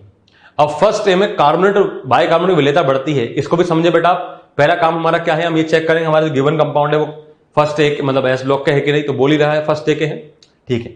अगला काम है हमारा ये चेक करना कि हमें उभयनिष्ठ जो दिया है वो क्या है। उभयनिष्ठ देख सकते बेटा, बहुपरमाणुविक ऋणायन, बहुपरमाणुविक ऋणायन, कार्बोनेट कार्बोनेट कार्बोनेट, बड़ा ऋणायन है, अर्थात ये क्या है, यहां पर हम हाइड्रेशन एनर्जी यूज करेंगे, हाइड्रेशन एनर्जी यूज करेंगे, अर्थात यहां पर जलयोजन के लिए हम पहले यहां पर आवेश देखेंगे, आवेश सब में समान है, +1 -2 +1 -2, फिर आकार देखा जाएगा। अब आप देखिए बेटा आकार लगातार बढ़ रहा है, लिथियम प्लस से बड़ा, सोडियम प्लस से बड़ा, पोटेशियम प्लस से बड़ा, रुबिडियम प्लस से बड़ा, सीजियम प्लस, आकार बढ़ेगा अर्थात जलयोजन घटेगा, जलयोजन घटेगा तो विलेयता भी घटेगी। अब यदि जलयोजन बढ़ने पर विलेयता भी घट रही है तो क्रम क्या आना चाहिए, तो क्रम हमारे हिसाब से आना चाहिए लगातार यहां पर घटता हुआ, पर फिर भी यहां पर बढ़ता हुआ क्रम आता है। तो बेटा ये एक्सेप्शनल ऑर्डर है, यहां पर KSP के आधार पर बातें बताई जाती है, और भी कुछ बहुत सारे कॉन्सेप्ट होते हैं, कहीं कहीं पर हम हाइड्रोजन बॉन्डिंग के बारे में भी इस्तेमाल करते हैं, पर वो सब बातें आपको समझने वाली नहीं है, वो आपके स्कोप के बियॉन्ड है। आपको तो बस एक क्रम याद करके चलना है, जैसा क्रम मैंने कार्बोनेट के लिए बताया है कुछ कुछ वैसा ही क्रम आपको बाइकार्बोनेट के लिए भी मिलेगा, तो दोनों के अंदर ही बता सकते हैं कि जो सामान्य क्रम आता है उससे ठीक उल्टा क्रम आता है। तो ये दो एक्सेप्शनल ऑर्डर है बेटा विलेयता के, इनको आप याद रख के चलें, इनके आधार पर आपसे क्वेश्चन पूछे जा सकते हैं। अब हम स्टार्ट करेंगे बेटा नए टॉपिक के बारे में, जिसका नाम है तापीय स्थायित्व, थर्मल स्टेबिलिटी। तापीय स्थायित्व थर्मल स्टेबिलिटी वर्ड का मतलब क्या होता है, पहली बात तो देखो बेटा तापीय स्थायित्व में ताप वर्ड आ रहा है, ताप का मतलब टेम्परेचर होगा, कहीं ना कहीं उसको गर्म करने की बात करी जाएगी। पहले आइए इसके बारे में डिस्कस करते हैं, तापीय स्थायित्व क्या होता है और किस तरह से ये अलग होता है क्वथनांक से, इसके बारे में डिस्कस करते हैं। देखिए बेटा, ताप जिस पर प्रजाति अपने मूल संघटक की पहचान बनाए रखती है उसको क्या बोलते हैं बेटा, उसका तापीय स्थायित्व तापमान बोलते हैं। मतलब बात यहां पर ये एक एग्जांपल देखिए बेटा, वाटर की बात करते हैं हम, H2O की बात करें। अब H2O लिक्विड स्टेट में होता है, सामान्यतः जो हमारे पास में कमरे के तापमान पर वाटर है, यदि हमने उसको 100 डिग्री पर कर दिया तो 100 डिग्री पर क्या होता है बेटा, वो उबल जाता है। तो H2O जो लिक्विड है, जब वो H2O गैस में कन्वर्ट हुआ तो 100 डिग्री सेल्सियस पे कन्वर्ट हो गया। तो क्या 100 डिग्री सेल्सियस इसके लिए तापीय स्थायित्व तापमान बोला जाएगा? नहीं, क्योंकि H2O जो कि लिक्विड स्टेट में है वो अभी H2O ही है, उसमें O और H के बीच में 2 OH इस प्रकार के बंध बन रहे हैं, और H2O जब गैस में कन्वर्ट हुआ, जब उसका भाप बना, तब भी वहां पर 2 OH बंध ही हैं। तो H2O यौगिक अपने स्थायित्व में एज इट इज बने रह रहा है, तो इसलिए इस तापमान को इसका तापीय स्थायित्व तापमान नहीं करा जाएगा। परंतु यदि हम H2O को 2200 डिग्री के तापमान पर गर्म कर देते हैं तो 2200 डिग्री तापमान आते ही H2O टूट जाएगा अपने H2 और O2 के अंदर। H2 बन जाएगा अपने पास H2 बेटा गैस के रूप में, और O2 भी क्या बन जाएगा अपने पास में, गैस के रूप में बन जाएगा। तो जिस तापमान पर या जिस तापमान से पहले पहले कंपाउंड यौगिक अपने स्थायित्व को मेंटेन करके चले, एज इट इज बना करके चले, उसको क्या कहा जाता है, उसका तापीय स्थायित्व कहा जाता है। तो वाटर के लिए बात करेंगे बेटा, तो वाटर के लिए 100 डिग्री पर क्या हो रहा है, सिर्फ उसका फेस चेंज हो रहा है, मतलब कि वो लिक्विड से गैस में कन्वर्ट हो रहा है। परंतु यदि 2200 डिग्री तापमान की बात करी जाए तो 2200 डिग्री पर वो क्या होगा, टूट जाएगा। तो 2200 के जस्ट पहले तक का तापमान क्या होगा, उसका तापीय स्थायित्व वाला तापमान कहा जाएगा। तो ये कुछ इंट्रोडक्शन हुआ बेटा तापीय स्थायित्व के बारे में। अब चूंकि हम यहां पर आयनिक यौगिकों के बारे में बात कर रहे हैं, तो आयनिक यौगिकों में किस प्रकार से क्या क्या बातें कही जाएंगी और क्या क्रम बताए जाएंगे, आइए एक एक बातें डिस्कस करते हैं। देखिए बेटा, आपको यहां पर 3 डायग्राम दिखाई दे रहे हैं। पहली बात तो ये तीनों के तीनों डायग्राम का मतलब क्या है समझे। जैसा कि मैंने समझाया था बेटा आपको कि आयनिक यौगिक जो होते हैं वो जालक के रूप में बनते हैं। जालक का मतलब क्या होता है, एक त्रिआयामी संरचना होता है। जैसे हमने NaCl के बारे में देखा था कि हर Na+ के बगल में 6 Cl- लगे होते हैं प्रत्येक दिशा के अंदर, एक इधर एक इधर, एक ऊपर एक नीचे, एक बाहर एक अंदर की तरफ। ऐसे हर Na+ के बगल में Cl- होंगे और हर Cl- के बगल में 6 Na+ इस प्रकार से लगे होंगे। तो ये जो संरचना बनेगी ये हर दिशा में ऐसे फैलेगी, इसलिए इसको हमने क्या बोला, एक त्रिआयामी संरचना बोला। इसका नाम क्या है, जालक। अब यदि जालक की हम किसी क्रॉस सेक्शन को देखें, मतलब मान लीजिए हम किसी जालक को ऐसे बाहर से देखते हैं, किसी हम इस तरह से काट करके देखें उसको, तो हमें क्या नजर आएगा, तो वो संरचना यहां पर बताई गई है। अब यहां पर देखिए बेटा, आपको 3 स्ट्रक्चर दिख रहे हैं, तो तीनों स्ट्रक्चर में क्या अंतर है, एक एक करके समझते हैं। पहला वाला जो स्ट्रक्चर है, इसके अंदर धनायन और ऋणायन दोनों का आकार छोटा छोटा बताया गया। मतलब कि धनायन भी छोटा है, ऋणायन भी छोटा, धनायन भी छोटा, ऋणायन भी छोटा, धनायन छोटा, ऋणायन छोटा, धनायन छोटा, ऋणायन छोटा, इस प्रकार से। अब यहां पर क्या बात है, बात यहां पर यह है कि धनायन और ऋणायन का जो आकार है वो लगभग लगभग बराबर है, मतलब कि दोनों के दोनों छोटे छोटे हैं। तो जब धनायन भी छोटा है, ऋणायन भी छोटा है, तो यहां पर क्या है, बहुत बढ़िया तरीके से पैकिंग होगी, बहुत बढ़िया तरीके से पैकिंग होगी। तो बेटा इसको बोला जाता है पैकिंग एफिशिएंसी। क्या बोलते हैं इसको हम, पैकिंग एफिशिएंसी। तो बहुत बढ़िया तरीके से पैकिंग होने की वजह से क्या होगा, ये जो यौगिक बनेगा वो बहुत स्थायी बनेगा। ये बिल्कुल वैसी ही बात है, जैसे मान लीजिए आपके पास में कंटेनर है स्क्वायर शेप का, और उसके अंदर आप छोटी छोटी बॉल रख दें, एक एक करके जमाना शुरू कर दें, जिनका आकार लगभग लगभग समान हो, तो आप ये बात समझ सकते हैं कि उनकी वजह पैकिंग जो होगी ना बहुत अच्छे से होगी, बहुत बढ़िया तरीके से पैक हो सकता है। क्यों, क्योंकि वहां पर आकार क्या है, लगभग लगभग समान है। तो इस वजह से यहां पर एक बात भूली जाएगी कि जब आकार यहां पर लगभग लगभग समान हो गया तो बहुत बढ़िया तरीके से पैकिंग हो गई। तो पैकिंग होने का मतलब क्या है कि ये यौगिक जो है वो टूटने की प्रवृत्ति कम रखेगा। मतलब कि यदि हमें इसको तोड़ना है तो तोड़ने के लिए हमें थोड़ा तापमान बढ़ाना पड़ेगा, क्योंकि ये ऑलरेडी सिमेट्रिकल स्टेट में बहुत अच्छे से बना हुआ है। सेम टू सेम फिनोमेना कुछ यहां पर भी हो रहा होगा। अब इसमें और इसमें क्या अंतर है कि यहां पर धनायन बड़ा है तो ऋणायन भी बड़ा है। तो बड़े धनायन के साथ में यदि बड़ा ऋणायन आता है तब भी बिल्कुल सेम टू सेम केस होगा। तब भी आप देख सकते हैं बेटा कि धनायन जो होगा ऋणायन के साथ धनायन ऋणायन धनायन ऋणायन इस तरह रखे होंगे और बहुत बढ़िया तरीके से पैकिंग होगी। तो बहुत बढ़िया तरीके से पैकिंग क्यों हो रही है, क्योंकि यहां पर आकार क्या है, लगभग लगभग समान हो रहा है। इसकी वजह से बहुत बढ़िया तरीके से पैकिंग हो सकती है। इसको तोड़ने के लिए आपको ज्यादा एनर्जी देनी पड़ेगी, आपको यहां पर तापमान बढ़ाना पड़ेगा। अब बात यहां पर थर्ड वाले डायग्राम में देखें, यहां पर क्या हो रहा है, यहां पर ऋणायन बड़ा है धनायन छोटा है, फिर ऋणायन बड़ा है धनायन छोटा है, ऋणायन बड़ा है धनायन छोटा। अब इसकी वजह से क्या हो रहा है कि यहां पर इसके बीच में आकार जो है वो असंगत है, आकार मैच नहीं हो रहा, एक बहुत छोटा एक बहुत बड़ा है। इसकी वजह से क्या होगा कि पैकिंग जो है, पहली बात तो वो अच्छे से हो नहीं पाएगी। इसको समझ सकते हैं बेटा आप, बिल्कुल सेम टू सेम से आपके पास में जो स्क्वायर शेप का जो बॉक्स रखा हुआ था, एक छोटा बॉल रखा, फिर एक बड़ा बॉल रखा, फिर एक छोटा बॉल रखा, फिर एक बड़ा बॉल रखा, फिर बड़े के ऊपर फिर छोटा रखा, फिर छोटे के बगल में फिर बड़ा रखा। तो आप समझ सकते हैं बेटा वहां पर काफी सारा खाली स्पेस बन जाएगा, रिक्त स्थान बन जाएंगे, और रिक्त स्थान बनने की वजह से उसमें उतना स्थायित्व तो नहीं आ पाएगा जो कि पहले वालों में आ रहा। तो पहली बात तो ये कि यहां पर इसकी पैकिंग एफिशिएंसी जो है वो कम हो जाएगी। दूसरी दिक्कत यहां पर यह आएगी कि आकार में बहुत अधिक अंतर है। असंगत आकार होने की वजह से जो समान आवेश वाले आयन हैं उनमें कांटेक्ट होने की वजह से रिपल्शन होना, प्रतिकर्षण होना शुरू हो जाएगा। जैसा कि आप यहां पर देख सकते हैं बेटा कि ऋणायन बड़ा है धनायन छोटा है, तो अब क्या हुआ, ये ऋणायन कांटेक्ट में आ गए ना बेटा। कांटेक्ट में आते क्या होगा, इनके बीच में प्रतिकर्षण होगा, प्रतिकर्षण होगा तो दूर भागने की कोशिश करेंगे तो और इस यौगिक को अस्थायित्व की तरफ ले जाएंगे। सेम टू सेम आप यहां भी देख सकते हैं बेटा, हर जगह पर ऐसा हो रहा है, यहां भी देख सकते हैं, यहां भी देख सकते हैं, हर जगह पर ऐसा हो रहा है। यहां पर भी ऐसा होगा, यहां पर भी ऐसा होगा, यहां भी ऐसा होगा, यहां भी ऐसा होगा। तो ऐसा होने के पीछे कारण क्या है, होने के पीछे कारण यह है कि यहां पर समान आवेश वाली प्रजातियां आपस में कांटेक्ट में आ रही हैं, इस वजह से क्या होगा, प्रतिकर्षण होगा। तो पहली बात तो पैकिंग एफिशिएंसी ही कम हो गई है। दूसरी बात यहां पर यह कि प्रतिकर्षण हो रहा है। अच्छा, आप ये बात सिमिलरली समझ सकते हैं बेटा कि अभी हमने धनायन छोटा रखा, ऋणायन बड़ा रखा। Same to same concept apply होगा जब धनायन बड़ा होगा, ऋणायन छोटा होगा। अभी नेगेटिव नेगेटिव प्रतिकरण हो रहा है, तब वहां पर पॉजिटिव पॉजिटिव प्रतिकरण होना शुरू हो जाएगा। तो मेरे कहने का मतलब यहां पर यह बेटा आप इसको समझ के चले कि जब हमारे पास आकार में बहुत अधिक अंतर होगा, मिसमैच होगा, अंतर बहुत अधिक होगा, असंगत होंगे, तब वहां पर कहीं ना कुछ प्रतिकर्षण हो रहे होंगे और पैकिंग एफिशिएंसी भी घट रही होगी। फलस्वरूप उस यौगिक की स्थायित्व कम हो जाएगी। और यही है पूरे तापीय स्थायित्व का कॉन्सेप्ट। तापीय स्थायित्व में हमने क्या सीखा बेटा कि जब छोटा धनायन छोटे ऋणायन के साथ में बहुत बढ़िया स्थायित्व है, बड़ा धनायन बड़े ऋणायन के साथ तब भी स्थायित्व है, परंतु यदि एक छोटा एक बड़ा हो गया तब वो स्थायी नहीं रहेगा। इसका मतलब क्या है बेटा, यहां से हमने क्या बात सीखी कि छोटा छोटे का स्थायी होगा और बड़ा बड़े का स्थायी होगा।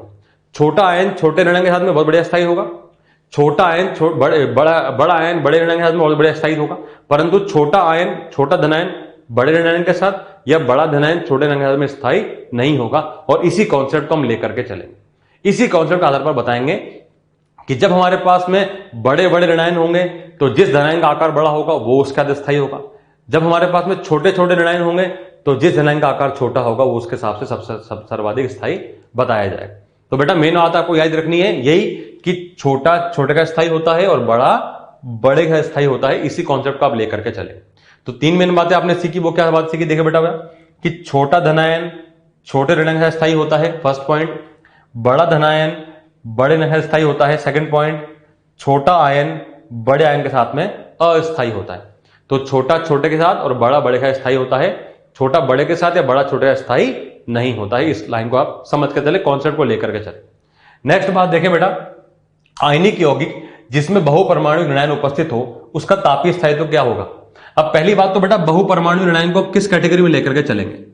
तो बहुपरमाणु का मतलब क्या हो गया, जब बहुत सारे परमाणु हैं तो बेटा खुद सोच के बताओ बेटा, बहुपरमाणु छोटा होगा बड़ा होगा, बहुपरमाणु बड़ा होगा। लाइक फॉर एग्जांपल कार्बोनेट में एक ऑक्सीजन तीन ऑक्सीजन, एक कार्बन तीन ऑक्सीजन, ऊपर से 2 नेगेटिव चार्ज, काफी बड़ा आकार हो गया। तो जब भी कभी हमारे पास में बहुपरमाणु वाले आएंगे तब हम क्या कॉन्सेप्ट अप्लाई करेंगे उसको देखते बेटा। तो तापीय स्थायित्व जो होगा वो उस धनायन के आयनिक विभव के व्युत्क्रमानुपाती होगा। आयनिक विभव क्या होता है बेटा, धनायन का आवेश बेटा धनायन का आकार। इसका मतलब क्या हो गया कि आकार धनायन का आवेश कम होना चाहिए, आकार बड़ा होना चाहिए। यदि धनायन का आवेश बड़ा हुआ आकार छोटा हुआ तो फाई का मान उच्च हो जाएगा, और यदि फाई का मान उच्च हो जाएगा तो तापीय स्थायित्व कम हो जाएगा। तो बात तो घुमा फिरा के वही कही जा रही है। देखें बेटा क्या, देखें क्योंकि ये आयनिक विभव के व्युत्क्रमानुपाती है और आयनिक विभव आकार के व्युत्क्रमानुपाती है, अर्थात तापीय स्थायित्व धनायन के आकार के समानुपाती हो जाएगा। भाई तापीय स्थायित्व आयनिक विभव के व्युत्क्रमानुपाती है और आयनिक विभव धनायन के आकार के व्युत्क्रमानुपाती है। इसका मतलब ये और ये तो समानुपाती हो जाएंगे ना, तो धनायन का आकार जैसे जैसे बढ़ेगा वैसे वैसे तापीय स्थायित्व बढ़ेगा। तो बात तो वही है, घुमा फिरा के कहने वाली बात है कि छोटा छोटे का स्टेबल है। तो यहां पर हम क्या बात बोल रहे हैं कि बहुपरमाणु के ये बड़ा होगा तो बड़े के साथ में बड़ा धनायन बड़े आकार वाला ही स्थायी बताया जाएगा। जैसे हम यहां बात करें बेटा तो निम्न जिसका फाई होगा, फाई कम होगा, तो फाई कम होने का मतलब क्या है, उसका आकार बड़ा है, आकार बड़ा है तो स्थायी हो जाएगा, तो अधिक स्थायी होगा। और जिसका फाई निम्न होगा, जिसका फाई उच्च होगा, जिसका फाई उच्च होगा निम्न तापीय स्थायित्व उसको कहा जाएगा। एग्जाम्पल देखें बेटा, आपको बातें सभी क्लियर हो जाएंगी। देखें क्या बात कही गई है, Li2CO3, Na2CO3, K2CO3, Rb2CO3, CH2CO3। इसमें हमें तुलना करनी है। कैसे तुलना करेंगे, तो सबसे पहला काम वही है कि हम उभयनिष्ठ को देखें। उभयनिष्ठ देखें बेटा, CO3-2, CO3-2, CO3-2, CO3-2, CO3-2। Carbonate क्या है बेटा अपने पास, बड़ा है। अब आप मुझे बताओ बेटा हमने क्या सीखा, हमने ये सीखा कि छोटा छोटे के साथ और बड़ा बड़े के साथ स्थायी होता है। कार्बोनेट छोटा है या बड़ा है, बड़ा है, तो इनमें जो सबसे बड़ा होगा वही सबसे स्थायी होगा, इनमें जो सबसे छोटा धनायन होगा वो सबसे कम स्थायी होगा। हम ये बात जानते हैं बेटा कि लिथियम सबसे छोटा, इसकी स्थायित्व सबसे कम, उससे बड़ा सोडियम, उससे बड़ा पोटेशियम, उससे बड़ा रुबिडियम और सबसे बड़ा सीजियम। डायरेक्टली हम इसे कंपेयर करके बता सकते हैं। इसी को हम यदि फाई के आधार पर बताना चाहें तो भी क्या बताएंगे, तो भी सेम बात बता सकते हैं बेटा। क्या हमने बात देखी बेटा कि कार्बोनेट सबके अंदर समान है, बड़ा ऋणायन है, बहुपरमाणु के, कोई बात नहीं, धनायन के आधार पर बात करते हैं। धनायन का आकार लगातार बढ़ेगा, सब में आवेश सब में समान है। यदि आकार की मात्रा बढ़ती है इसका मतलब फाई की मात्रा घटती है। यदि फाई की मात्रा घटती है तो सहसंयोजक गुण लगातार घटते हैं। सहसंयोजक गुण लगातार घटेंगे तो आयनिक गुण लगातार बढ़ेंगे, आयनिक गुण लगातार बढ़ेंगे तो तापीय स्थायित्व लगातार बढ़ेगा। क्योंकि आप ये बात समझ सकते हैं बेटा कि आयनिक गुण जो होता है, आयनिक यौगिक का स्थायित्व सहसंयोजक की तुलना में अधिक बताया जाता है, इसलिए ऐसे बता सकते हैं। तो चाहे आप इस कॉन्सेप्ट के थ्रू समझें या फिर जो मैंने आपको तरीका बताया आप उसे समझें, बात दोनों से एक ही, आंसर दोनों से सेम ही आने वाला है। अगला देखिए बेटा, जैसे लाइक फॉर एग्जांपल हम Li2CO3 की बात करें, तो जब हम बेटा Li2CO3 को हीट करते हैं ना, तब यह ऑक्साइड और कार्बन डाइऑक्साइड में टूट जाता है। वैसे इसको हम आगे चल के हीटिंग इफेक्ट में देखेंगे कि किस प्रकार से होता है और क्यों होता है, देखेंगे इसके बारे में हम। तो Li2CO3 को हीट करने पर टूट गया। टूटने पर एक्चुअली होता क्या है कि लिथियम प्लस जो है ये कार्बोनेट के बड़े आयन को ध्रुवित करना शुरू करता है, जिसकी वजह से ये इससे कंबाइन करके Li2O बना लेता है और CO2 बन जाता है। तो Li2CO3 Li2O क्यों बना रहा है? क्योंकि लिथियम छोटा है, ऑक्सीजन भी छोटा है, रह सकता है, परंतु Li2CO3 अस्थायी है, कम स्थायी है। क्यों? क्योंकि लिथियम छोटा है, कार्बोनेट बड़ा है, अच्छे से स्थायी नहीं हो सकता, इसलिए इसको तोड़ने की कोशिश करता है। नेक्स्ट अगला एग्जांपल देखिए बेटा, क्वेश्चन आया अपने पास में, निम्नलिखित प्रजातियों की तापीय स्थायी तुलना कीजिए। देखिए बेटा, LiNO3, NaNO3, KNO3, RbNO3, CSNO3 तुलना कर सकते हैं बेटा आप। क्या सबसे पहले चेक करना है हमको, यहां पर उभयनिष्ठ चेक करना है। उभयनिष्ठ देखा हमने NO3 minus, NO3 minus, NO3 minus, NO3 minus, NO3 minus. अब बताओ बेटा मुझे, यह बहुपरमाणुविक है या नहीं है? बहुपरमाणुविक है, इसका मतलब बड़ा है, तो बड़ा है तो बड़े का स्थायी है, छोटा है तो छोटे का स्थायी है। तो छोटा बड़े का स्थायी नहीं होगा, तो जैसे जैसे हम इधर से इधर जा रहे हैं आकार बढ़ रहा है, आकार बढ़ेगा, इसका तापीय स्थायित्व भी बढ़ेगा। तो ऐसा क्रम आ जाना चाहिए। नेक्स्ट देखो बेटा, BeSO4, MgSO4, CSO4, SrSO4, BeSO4। Again बताओ बेटा यहां पर क्या होगा? फिर से भाई काम उभयनिष्ठ चेक करा, उभयनिष्ठ sulphate, sulphate, sulphate, sulphate, sulphate. Sulphate छोटा या बड़ा? सल्फेट बड़ा, बड़ा बड़े का स्थायी होगा, छोटे का सबसे कम स्थायी होगा। क्या क्रम आ जाएगा बेटा? ये आ जाएगा अपने पास क्रम, ये क्रम मिल गया हमको। अगला देखो बेटा, Na2O2, K2O2, Rb2O2, CS2O2। अब ये वो सवाल है जिसमें कई बच्चे गलती करते हैं। इसमें कई बच्चे गलती क्यों करते हैं बेटा, मैं आपको समझाता हूं। देखें गलती क्या होती है और किस तरह से होती है, समझते हैं इस बात को। Na2O2, K2O2, Rb2O2, CS2O2, इन सब के अंदर आप सबसे पहले चेक करेंगे कॉमन क्या है। अब कॉमन आपने चेक करा, कॉमन कई बार बच्चे बोल देते हैं कि सर देखो ऑक्सीजन कॉमन है, ये भी ऑक्सीजन कॉमन है, ये भी ऑक्सीजन कॉमन है, ये भी ऑक्सीजन कॉमन है, और ऑक्सीजन को तो हमने छोटा आयन मान के चला है, तो छोटा तो छोटे का स्थायी है और बड़ा बड़े का स्थायी है। इसका मतलब छोटा कौन है इन सब में? Na+, तो सबसे अधिक स्थायी कौन हो गया? Na+। जी नहीं, ऐसा क्यों नहीं समझे भाई? आप ऑक्सीजन तो देख रहे हो, पर आप ऋणायन को देखो। ये ऋणायन क्या है बेटा अपने पास? यदि हम Na2O2 यौगिक की बात करें तो एक्चुअली में क्या है? Na2O2 यौगिक जो है ना बेटा, इसको बोला जाता है सोडियम परऑक्साइड। ये एक परऑक्साइड यौगिक होता है। Na2O2 यौगिक एक्चुअल में इस तरह होता है, ये 2Na+ होते हैं जिनके साथ में O2-2 एक ऋणायन के रूप में रहता है। तो Na+ हो गया अपने पास, ये तो सामान्य है, परंतु O2-2 की यदि बात करी जाए तो बेटा O2-2 एक बहुपरमाणु ऋणायन है, क्योंकि इसमें 2 ऑक्सीजन शामिल हैं, 2 ऑक्सीजन है, ऊपर से 2 नेगेटिव चार्ज, तो ये बहुपरमाणुविक है। तो इसको लेकर ये ना समझे कि ये सामान्य O-2 है। बेटा ये सामान्य O-2 नहीं है, ये O2 के ऊपर -2 है। तो चूंकि यहां पर O2 के ऊपर -2 है, इसी वजह से इसको बहुपरमाणु की श्रेणी में रखा जाएगा।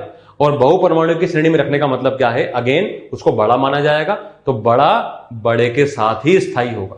तो इसलिए मैंने बोला बेटा कई बार बच्चे इसमें गलती कर देते हैं, इसलिए मैंने इस पर स्टार मार्क लगाया है। आप भी इसको दिमाग में लेकर के चलेंगे।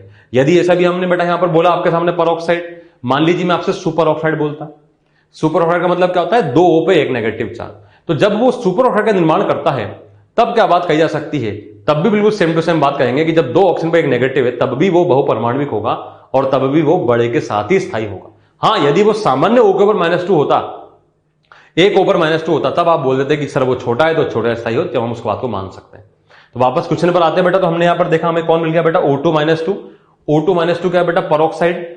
परऑक्साइड का मतलब बहुपरमाणुविक, तो बड़ा बड़ा बड़े का स्थायित्व, तो लगातार क्या होगा? स्थायित्व बढ़ेगा, क्योंकि आकार लगातार बढ़ रहा है। तो ऐसे बेटा कुछ इंपॉर्टेंट बातों को दिमाग में लेकर के चले। बाकी सिंपल सा कॉन्सेप्ट है, छोटा छोटे का स्थायी और बड़ा बड़े का स्थायी। अभी हमने बात देखी बेटा किसके लिए? बड़े आयंस के लिए, जब बहुपरमाणुविक है, जिसको कि हम फाइ के टर्म्स में भी समझा सकते थे। नेक्स्ट बात करते हैं अब हम, जिसमें एकल संयोजी ऋणायन होगा।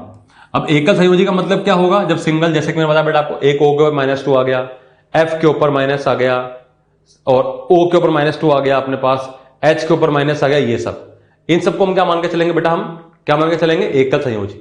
एकल संयोजी मान के चलेंगे, ठीक है बेटा। ध्यान देना, OH माइनस को हमने सॉल्युबिलिटी में, विलेयता में छोटा माना था, because it is a trick.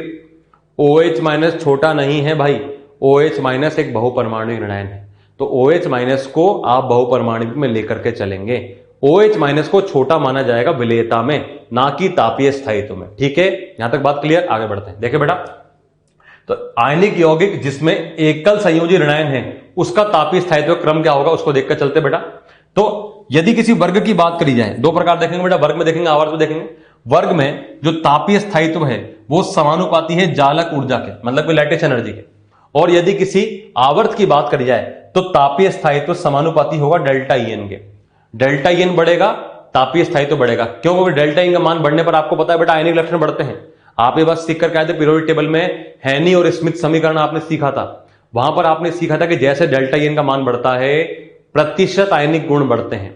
तो डेल्टा ईएन का मान बढ़ने पर आयनिक गुण बढ़ेंगे और आयनिक का स्थायित्व सहसंयोजक की तुलना में अधिक होता है। इसी वजह से यदि डेल्टा ईएन का मान बढ़ेगा तो तापीय स्थायित्व भी बढ़ेगा। नेक्स्ट बात करें बेटा, यहां पर जालक ऊर्जा यदि बढ़ेगी तो जालक ऊर्जा कौन सी ऊर्जा है? जो किसी आयनिक यौगिक के अंदर स्टोर्ड एनर्जी है वही तो जालक ऊर्जा है। तो जिसकी जालक ऊर्जा अधिक है अर्थात उसको तोड़ने के लिए आपको अधिक ऊर्जा देनी पड़ेगी, अधिक ताप की आवश्यकता है, अर्थात उसका तापीय स्थायित्व भी बढ़ गया। तो इस तरह दोनों बातों को समझा जा सकता है। तो वर्ग में क्या देखेंगे बेटा, हम जालक ऊर्जा देखेंगे, और आवर्त के अंदर क्या देखेंगे बेटा, डेल्टा ईएन का मान देखेंगे। एग्जाम्पल देखते हैं बेटा इसके आधार पर।